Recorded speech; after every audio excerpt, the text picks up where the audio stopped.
Ayan. Okay, so once again, welcome po sa ating Sunday Worship Celebration. Ganun din po yung mga nagjo-join sa atin online, yung mga bisita po natin this morning. Welcome po and thank you for joining us today.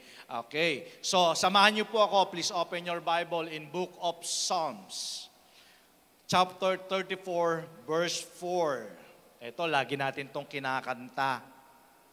Yeah. Familiar po ba kayo dito? I sought the Lord, and He answered me and delivered me from all my fears. Okay.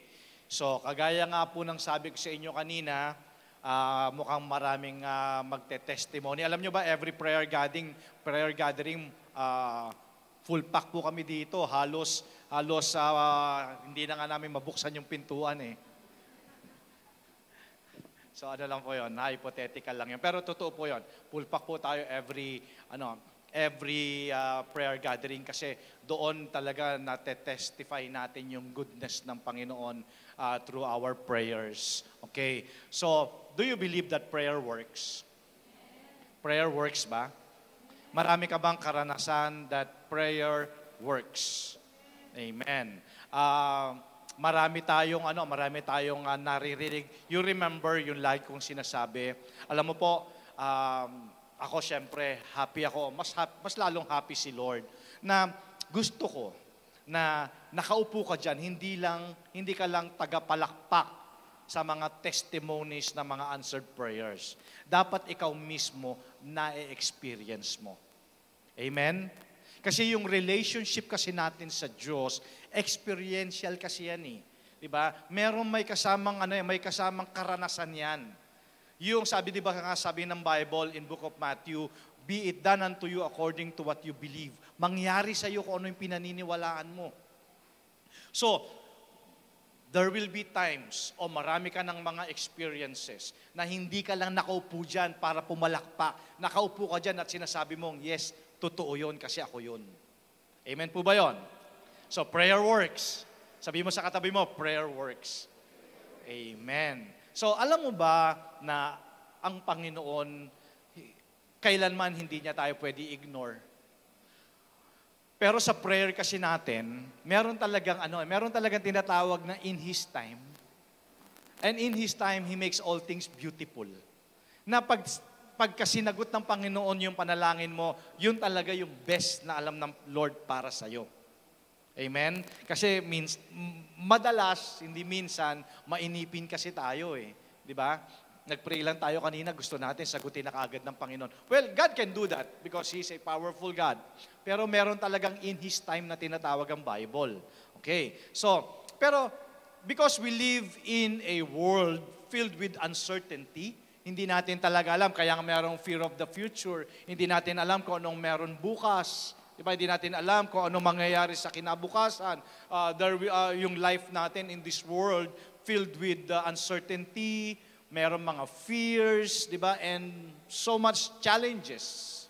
So, everyone has moments of fear. Hindi natin maialis yun, hindi natin pwede i-deny eh. Pero kaya nga merong faith eh, di ba? Yung faith, faith yung nag-overcome doon sa fear. Faith yung nagko-conquer, yung love ang nagko-conquer over fears. So, everyone has moments of uncertainty and need. Okay? So, pag sinabi natin may mga moments talaga tayo ng needs, mukhang talagang hindi natin may tatanggi na marami talaga tayong pangangailangan. Pero kung marami po tayong pangangailangan, saan ba natin hinahanap?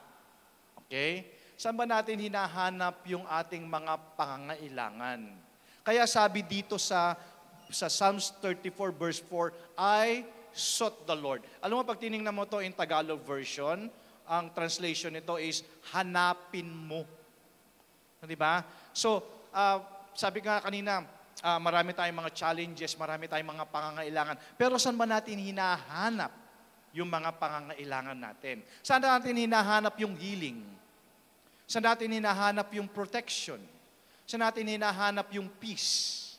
Kaya sabi ng Psalms 34 verse 4, I sought the Lord, and He answered me and delivered me from all my fears. So, Many people cry out for help. Pag may pangangailangan, anong unang natin pinupuntahan? Sino hinahanap natin? Kaibigan, di ba? Si BFF. Tapos, pag hindi makita si BFF, pupunta sa social media, di ba? Minsan nga, yung buhay ng tao, ang social media na ang nagdi-dictate. Di ba? Lahat na ngayon, nahanap mo na lahat kay ChatGPT. Di ba? Kay AI na, siya na yung nagdi-dictate ng buhay. Hindi na yung Bible, hindi na yung Word of God. So maraming tao po ang ganon. So many people cry out for help. Meron naman sa mga self-help books, di ba? Kung ano-ano mga books, pero yung Bible, yung Bible hindi man lang na basa. Yan. Pero dito po, si David, the psalmist, gives us a divine blueprint. Sabi dito ni David, I sought the Lord and He heard me. So, si David po ang author nitong Psalms 34. At isinulat niya po itong libro na to, okay, during one of the most frightening seasons of his life. Ito yung panahon na siya po ay hinahabol ni King Saul para siya ay patayin. At kung mababasa mo din dito, yung story ni King David, hindi pa siya king, mababasa mo dito yung story ni David na siya nga ay nagbaliw-baliwan. Di ba? Dahil nga nagpanggap na siyang baliw. Dahil ito yung most frightening season of his life. So nasulat niya po ito. Kaya sabi niya dito, I sought the Lord and He heard me. So, itong passage na to is not just a poetic statement. Hindi lamang po ito isang statement, but it's a biblical truth backed by God's promises. At yun po yung gusto kong i-point natin today, na talagang ang bawat isa po sa atin, sabi nga kanina, umaga sa incubation namin, sino ba dito magsasabi na kahit kailan hindi siya nagka-problema? Sino ba dito sa atin magsasabi na kailanman hindi siya dumaan sa pagsubok? Lahat tayo, di ba? Siguro, kung bata ka, meron na rin eh. Kung ikaw ay nagkakaedad na, meron na din. So, pero lahat din naman tayo, meron din naman tayong reference of God's faithfulness. Okay? Kaya dito, isinulat ito ni David, hindi po ito just a statement. Ito po ay isang karanasan na sinishare niya sa atin at gusto ko rin pong ishare sa inyo ngayong umaga. So, hindi po siya theory. It's a testimony. Okay? Ito po ay karanasan ni David sa Panginoon. Kaya niya naisulat ito na marahil gustong-gusto niya talagang i-share. Di ba, yung kanyang karanasan sa Panginoon. Kaya ngayong umaga po, today we'll explore what it means to seek God.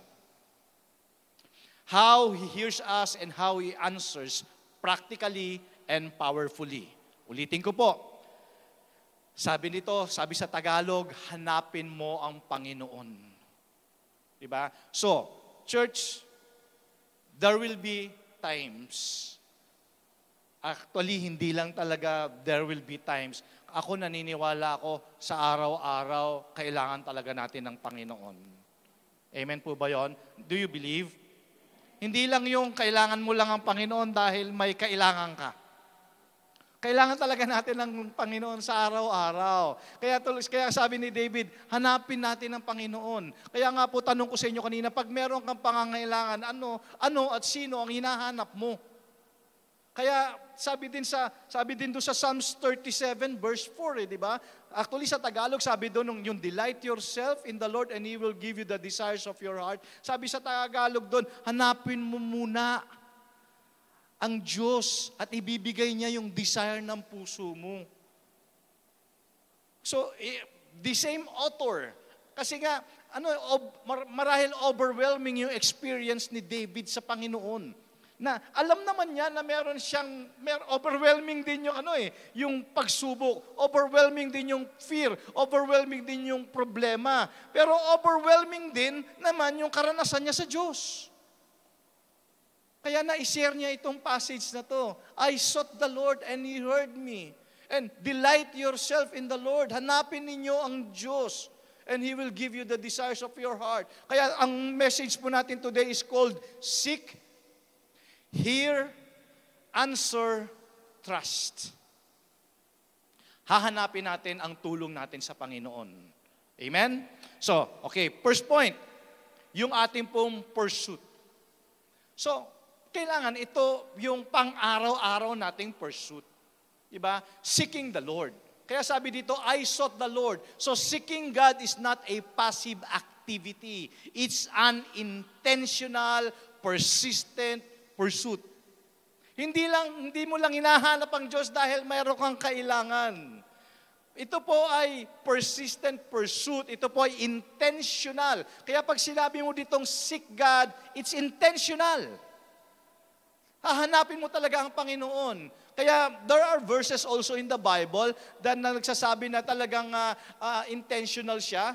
Open your Bible in book of Jeremiah chapter 29, verse 13.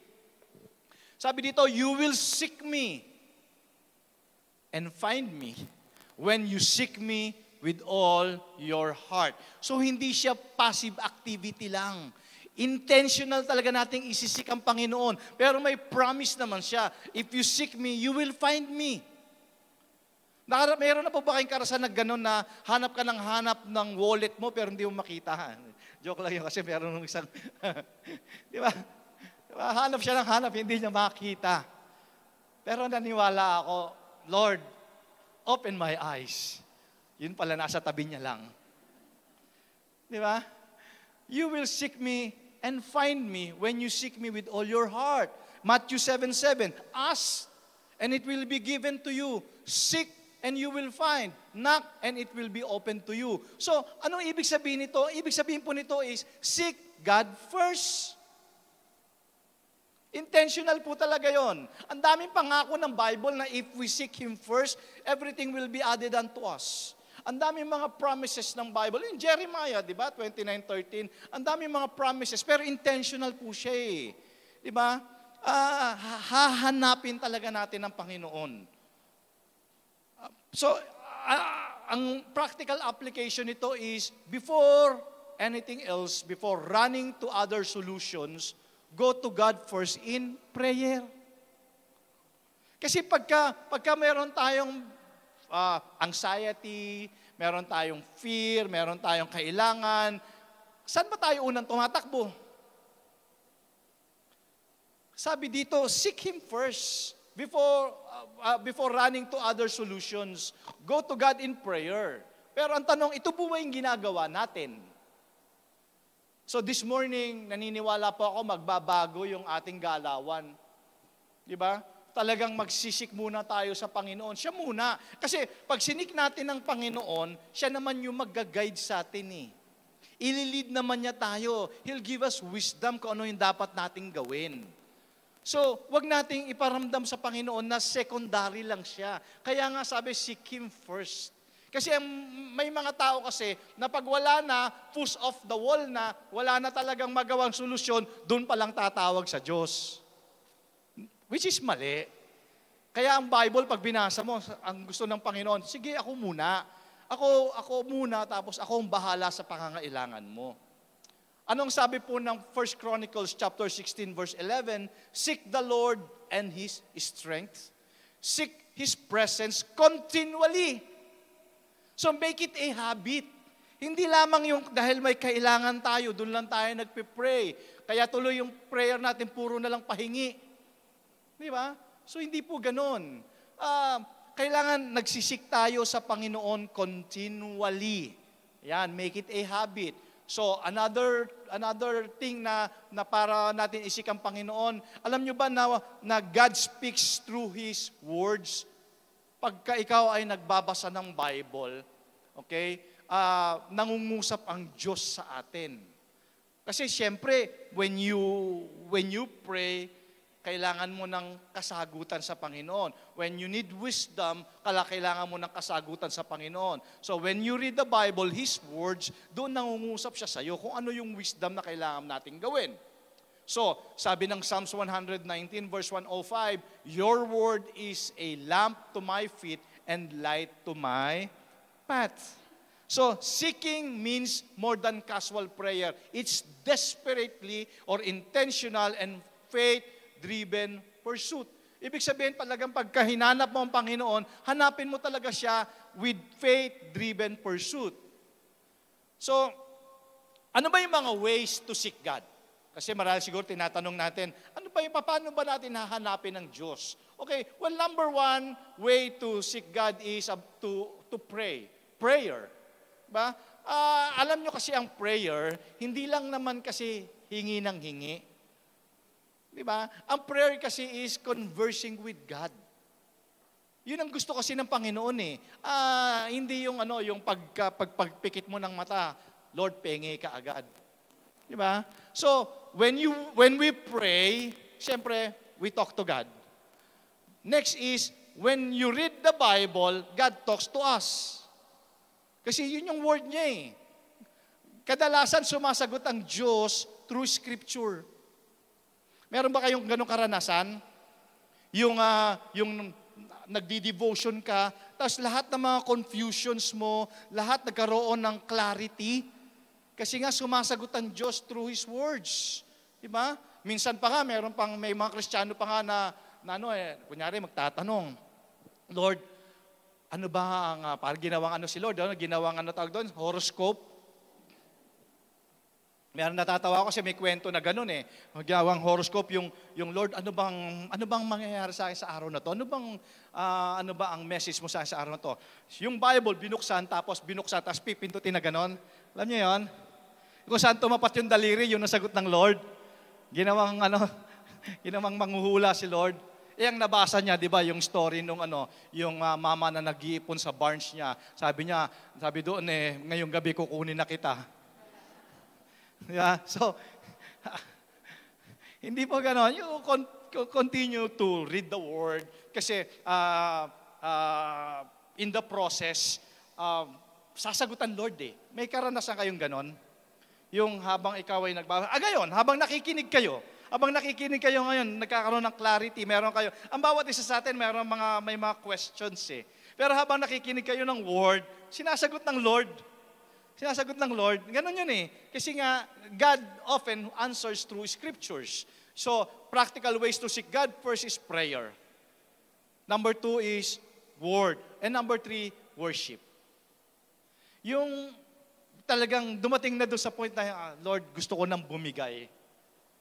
Hindi ko na kaya. Pero nung nag-worship ka, 'di ba?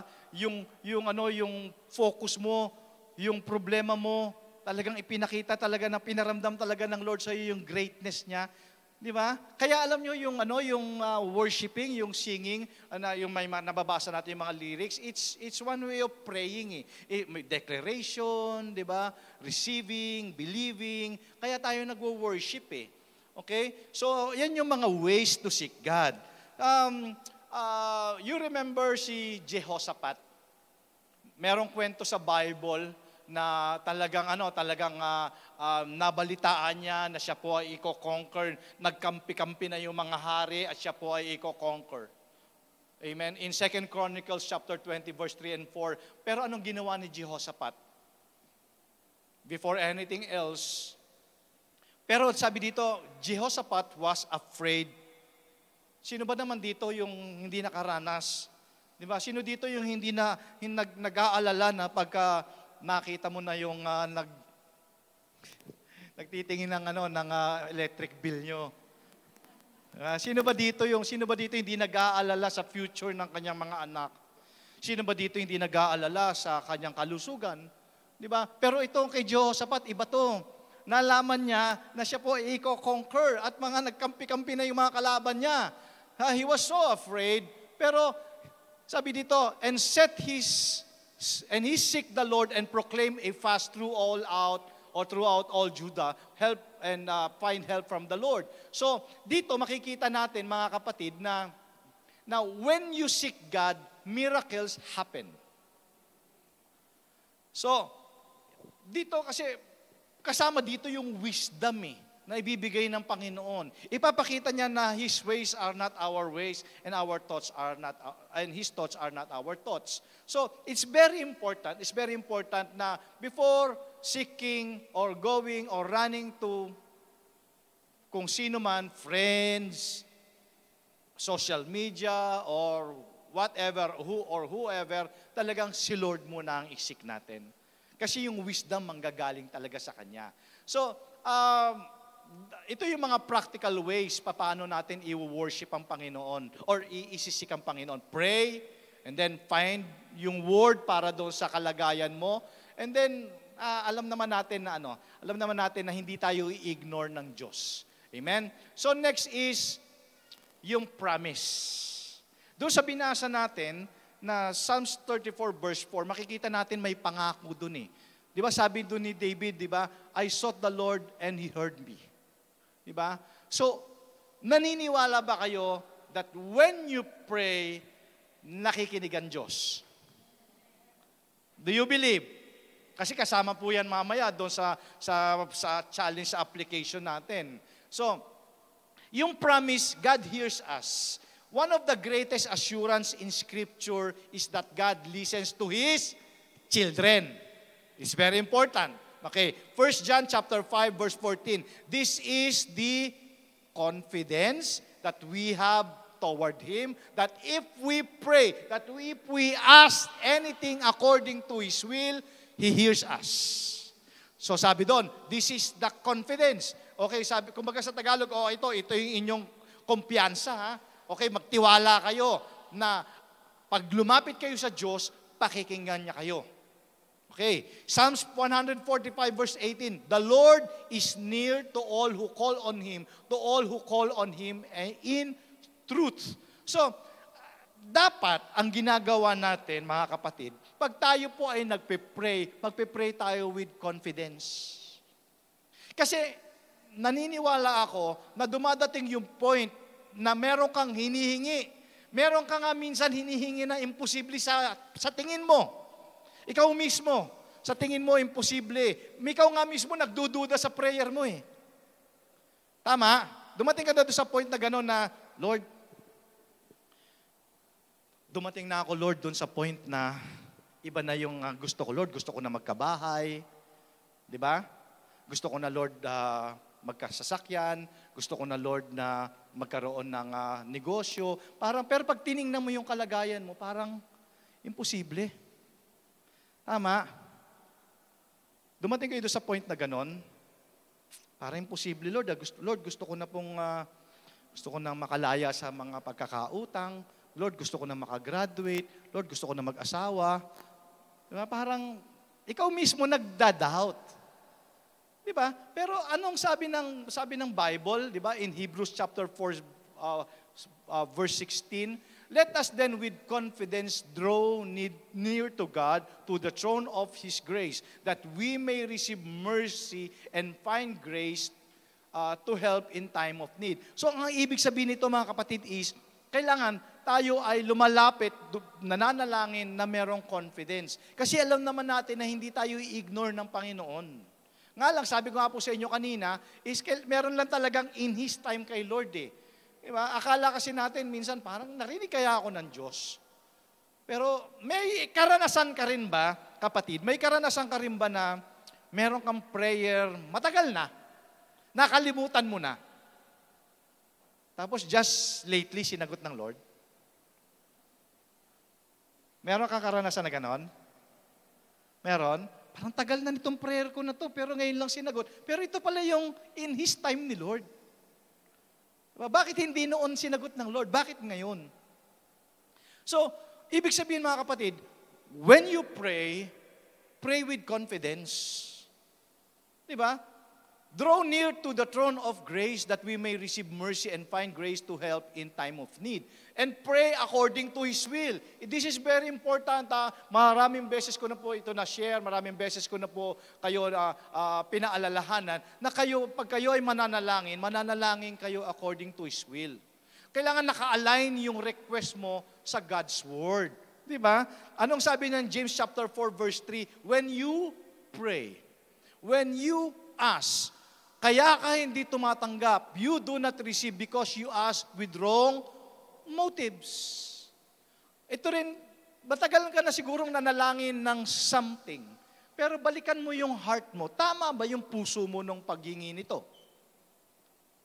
Babalikan mo eh. Kailangan yung hihingin natin, yung request natin, naka-align yan doon sa word at kalooban ng Diyos. So, kung meron kang mga prayers unanswered until now, na matagal na, balikan mo lang. Siguro kailangan mo lang ulitin yung prayer mo, pero ayusin mo yung motibo mo. That you may spend what you get on your own pleasures. Kaya pala hindi sinasagot. Kasi ikaw lang pala ang may gusto, ikaw lang ang makikinabang, at saka mali ang paraan. Mali ang motibo. You get the point? Ha? Kasi gustong-gusto ng Lord sagutin yung prayer natin. Pero question is, para hindi magkamali na bakit matagal. Baka naman ang tagal mo nang iniintay, iniisip mo, hindi kasi may in His time si Lord. Tingnan mo rin on the other side, baka naman kailangan mong i-check yung motive nung paghingi. Okay? Okay And syempre, pray in faith.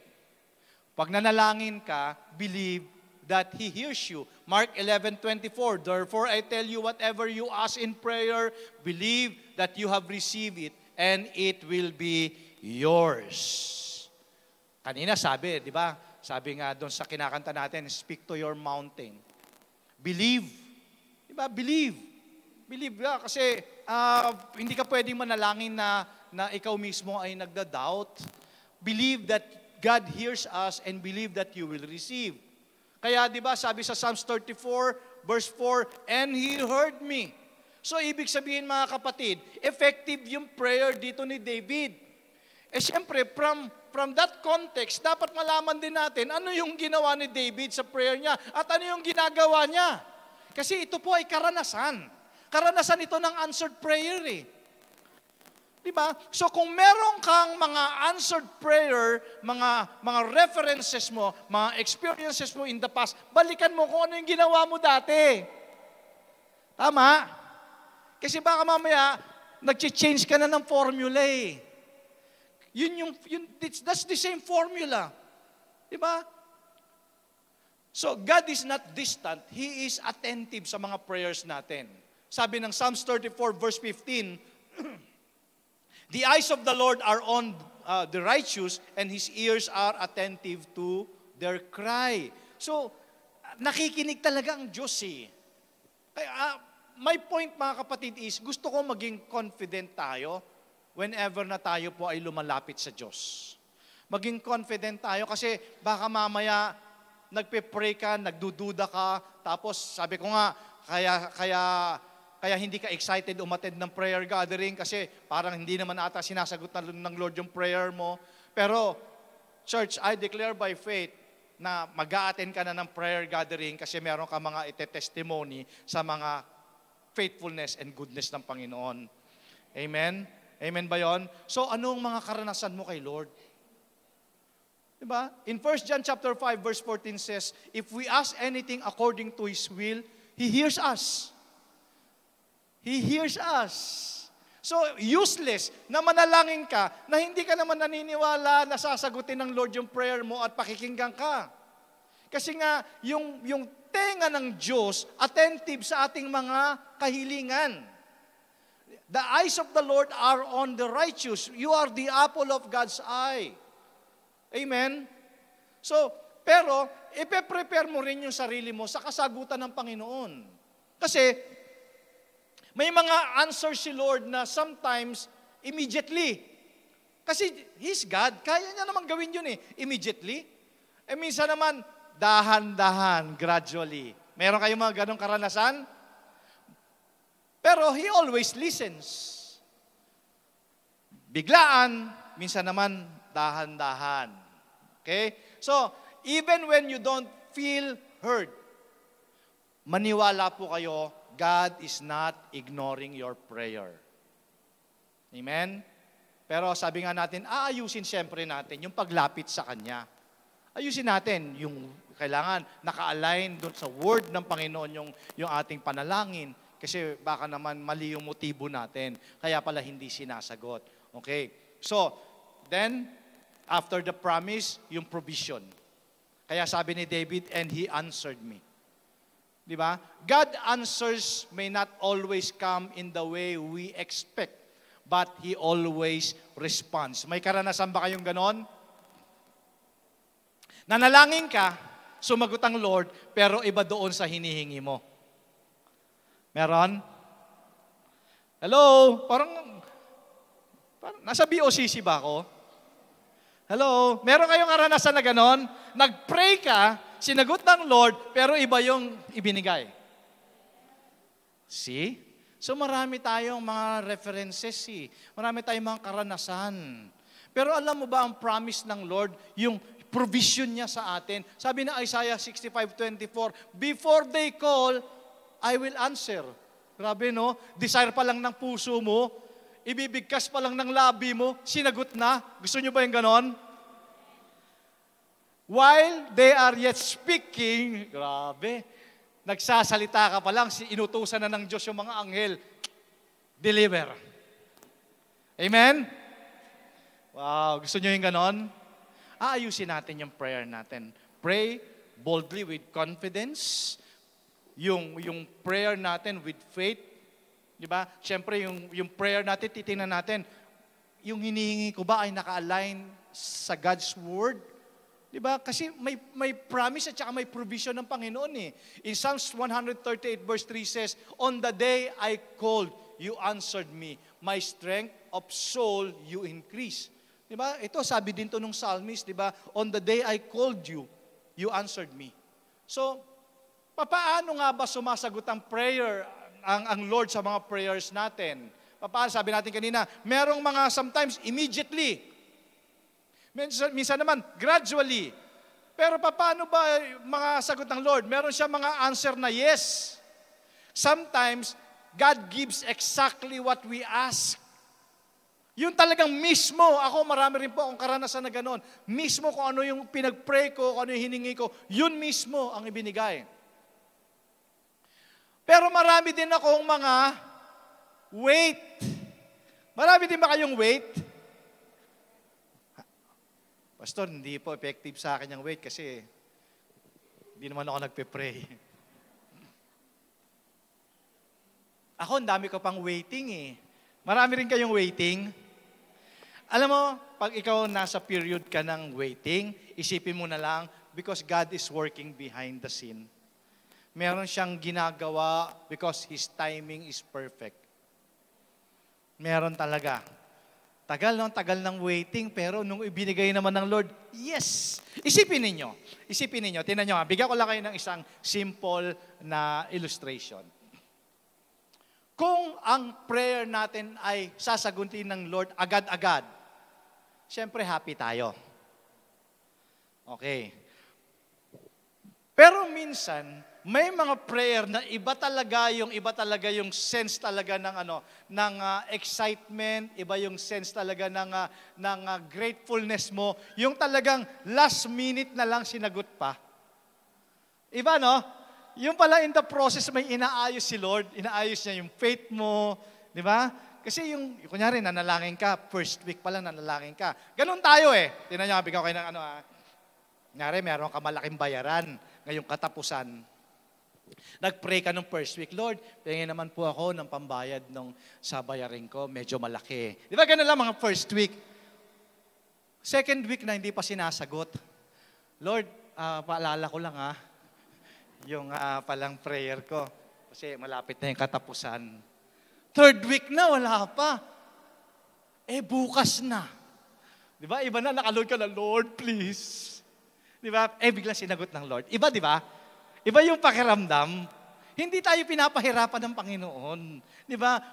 Church, meron lang siyang inaayos at saka, nakita niya na siguro, mas masaya tayo. Mag-iiba kasi yung perspective natin eh. And of course, paano sumasagot ang Panginoon? Siyempre, meron siyang better plan. Minsan nagre-redirect ang Lord. Di ba? Kasi nga, His ways are not our ways. Sasagutin ng Lord pero magre-redirect siya. Meron kayong mga redirection experience sa prayer? May ganon. Kasi alam ng Lord, yung hinihingi mo naman, hindi yan yung best eh. Di ba? Ang bibigay ng Lord sa iyo yung mas best. Kaya ngayon, magre-redirect siya ngayon ng plan. Di ba? So, anong Psalms sabi ng Book of Psalms? Chapter 34, verse 4, and He delivered me from all my fears. Sometimes, mga kapatid, yung deliverance ng Panginoon is not always about removal of problems, but removal of fear because we trust God is in control. Yung answer ng Lord can come as deliverance from situation. Meron talagang tinatawag na miracle. Naalala ko tuloy. Naalala ko, di ba? Meron na, wala na raw miracle sa panahon ngayon. Well, sabi nila yon. Kasi siguro wala silang karanasan na ganon. Pero God answers can come as deliverance from the situation. Yung mga bagay na nakikita mo na imposible, ginagawa ng Lord na posible. Miracle yon. Amen?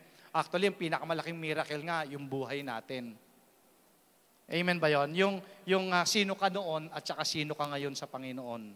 Hindi ba malaking miracle yung ibaguhin tayo ng Panginoon? Grabe, tingnan mo yung asawa mo. Laki ng pagbabago, di ba? Grabe, miracle lang ng Diyos talaga ang kumilos dyan. No? Amen, no? Hindi kaya ng tao yan. Hindi galawan ng tao, galawan ng Diyos yan. Amen? Okay, tingnan mo ulit yung katabi mo. Tingnan mo yung katabi mo. Yan, galawan ng Diyos yan. Hindi kaya, hindi nga kinaya ng pangaral ng magulang yan eh. Di ba? Sa school, hindi na principal's office na yan. Lahat. Guidance counselor, everything. Pero grabe ang pagkilos ng Diyos. No? Miracle, no? So sumasagot ang Panginoon talaga doon sa mga imposibleng tingin natin, ginagawa niyang posible. Another one is peace in the situation. Alam mo, minsan yung deliverance, minsan nandun pa nga yung problema pero binibigyan ka na niya ng peace. Yun ang masarap eh. Yung nararamdaman mo na sinurrender mo sa Panginoon, Lord, bahala ka na. So, bibigyan ka niya ngayon ng peace. Napakasarap nung pakiramdam na yon. Alam mo, you're in the midst. Nasa gitna ka ng storm, pero bibigyan ka niya ng peace. Bibigyan ka niya ng strength to endure. Diba? And then, syempre, yung direction through the situation. Iga-guide ka ng Lord kung ano yung next step mo, kung ano yung gagawin mo. Yun ang mga maganda pag sumagot ang Panginoon eh. Bibigyan ka niya ng wisdom. Mag-o-open siya ng mga doors. Diba? Ipapakita niya sa'yo, iga-guide ka niya sa next step mo. So, ganun, alam ko itong sinasabi ko, basic ito kasi naranasan nyo to eh. Naranasan nyo to. Marahil siguro nire-remind lang tayo itong message na to ngayong umaga na talagang ang Panginoon hindi niya tayo ini-ignore. Amen?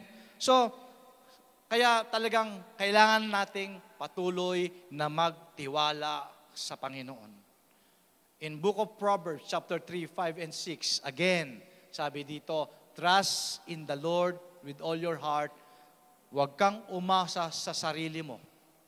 In all your ways, acknowledge Him. Alam nyo, every time na babasa ko itong passage na to, the Lord always reminds me. Church, BOCC, ito talking about seeking God. Yung trust in the Lord, madalas natin ito pinapractice eh. Di ba? Yung trusting, hindi lang tayo masyadong aware pero pinapractice natin ito on a daily basis. Pag sumakay ka ng bus, nagtitiwala ka doon sa driver, makakarating ka doon sa parututunguhan mo. Habang nakaupo kayo dyan, nagtitiwala kayo na yung kisame hindi babagsak. Diba? Habang kumakain ka sa restaurant, nagtitiwala ka na yung pagkain na kakainin mo ay hindi makakasama sa'yo. You practice trusting every time. Tama?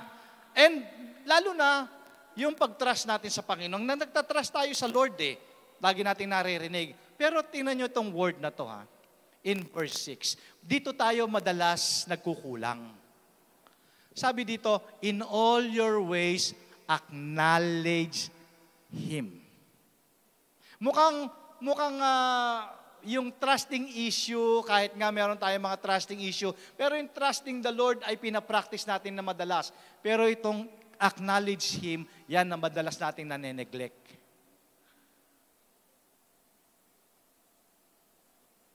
Amen?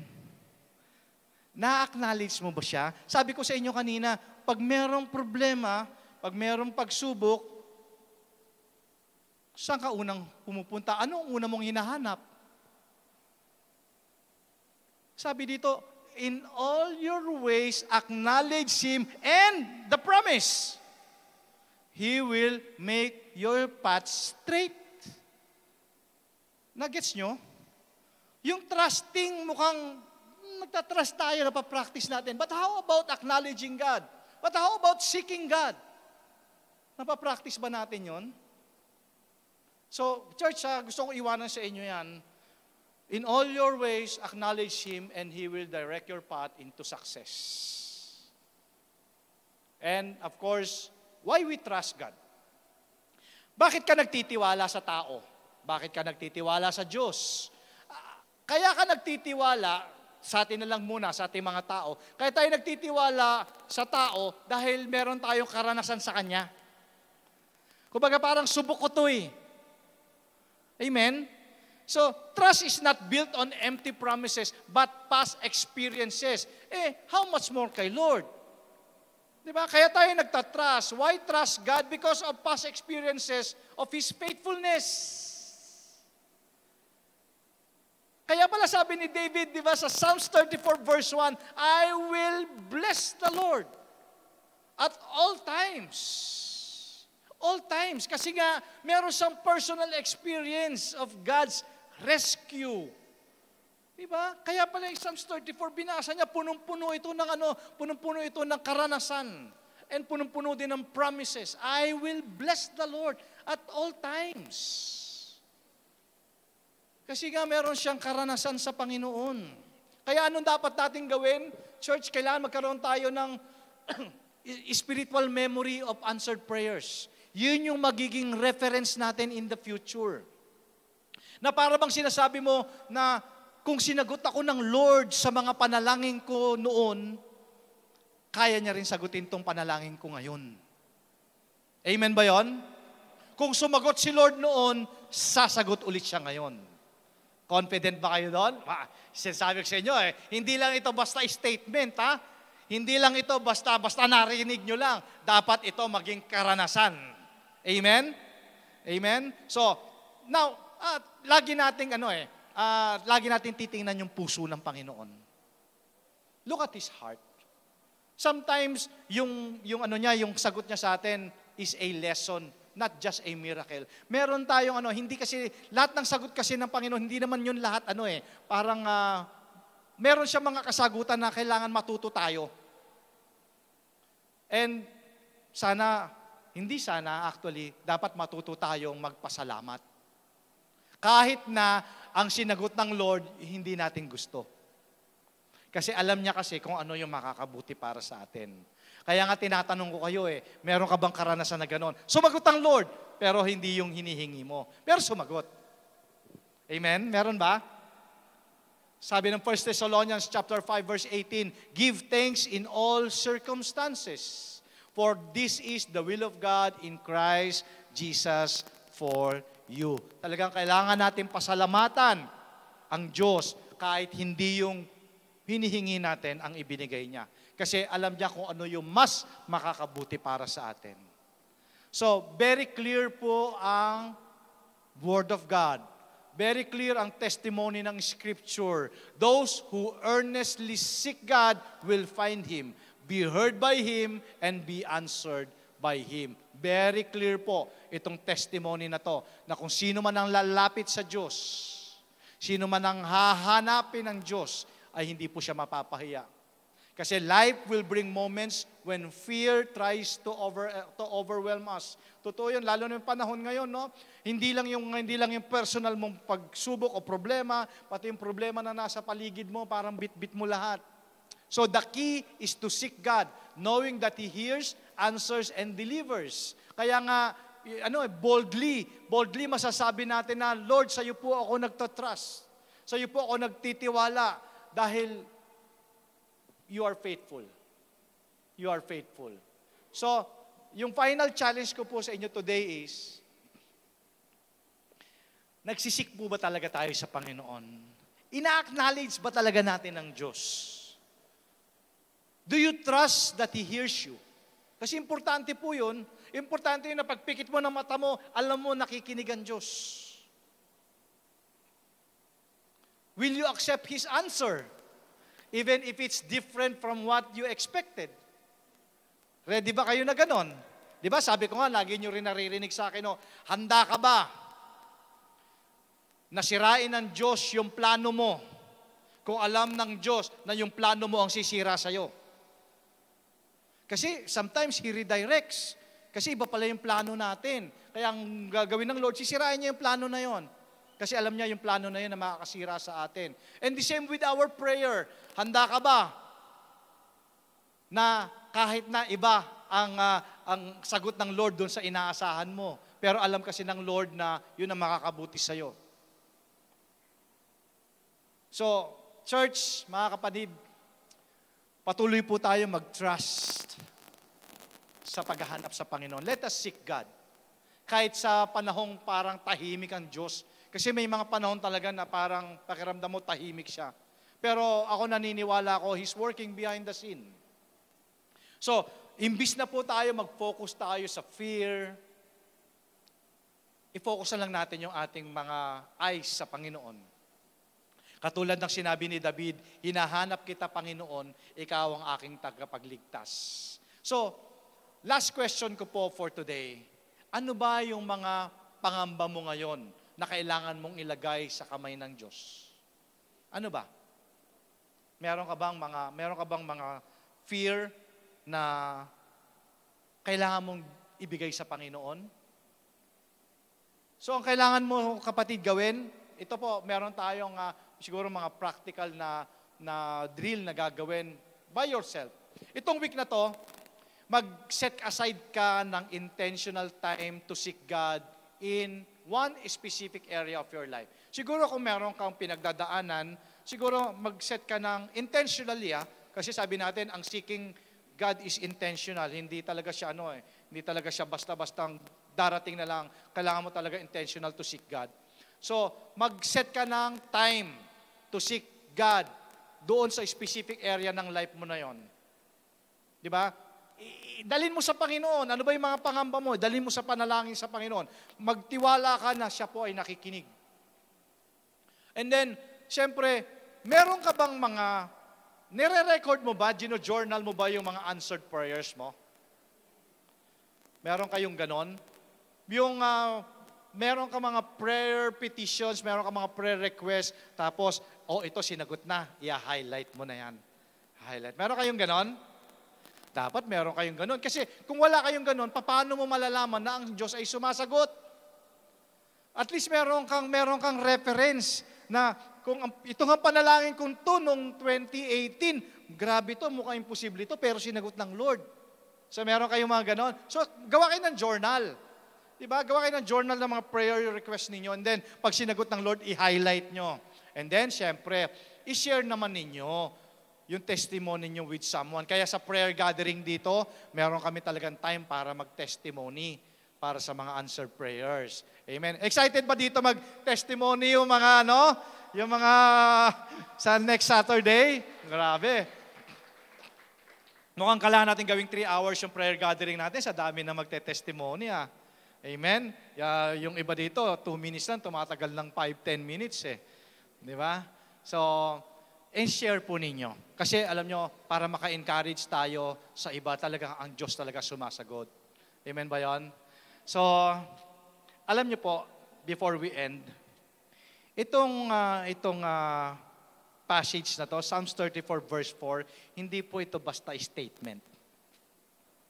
Ito po ay karanasan na gusto ko pong dalhin sa inyo ngayong umaga. Alam ko marami kayong karanasan sa Panginoon.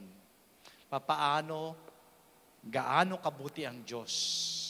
At yun ang magiging reference mo sa araw-araw. Kung paano sinagot ng Lord yung prayer mo in the past, sasagot ulit siya ngayon. At pag nanalangin ka in the future, sasagot ulit ang Lord. Amen?